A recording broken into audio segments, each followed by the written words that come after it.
Et on se retrouve en direct sur le plateau de TV Finance pour les market movers, les valeurs et les actifs. À suivre, on retrouve Daniel Cohen de Lara. Bonjour Daniel. Bonjour Roselyne. Vous êtes, on le rappelle, associé chez Next Momentum. On va commencer par évoquer SES.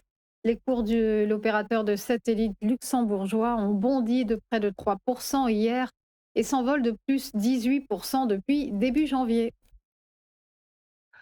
Alors oui, tout à fait, on est dans une bonne phase pour SES qui, ceci dit, n'est pas inscrit dans une tendance de long terme, mais plutôt dans un schéma de range avec une zone haute sur les 7,10 € et une zone basse que l'on va voir là, une zone basse sur les 4,850 €. Alors, depuis le mois de novembre, on est sur un schéma qui est haussier, plutôt haussier.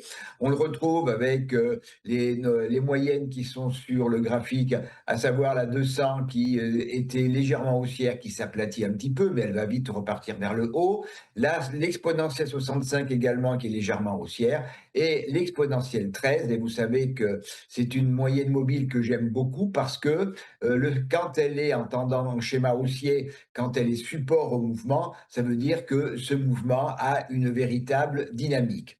Comme vous l'avez indiqué hier, eh bien, on a eu une très belle séance qui s'est traduite également par un volume tout à fait significatif, donc de l'intérêt, de la demande pour l'actif, un RSI qui lui est également tout à fait positif, et puis bon, ce matin, avec les bonnes nouvelles sur le plan géopolitique, eh bien, le mouvement qui avait été amorcé hier se confirme ce matin.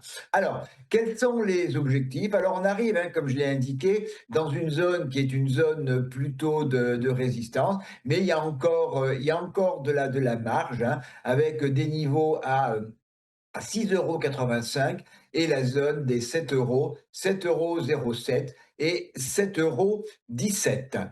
Donc, vous l'avez compris, Roselyne, hein, positive sur SES, hein, avec encore 7 ou 8% de possibilités haussières pour la société.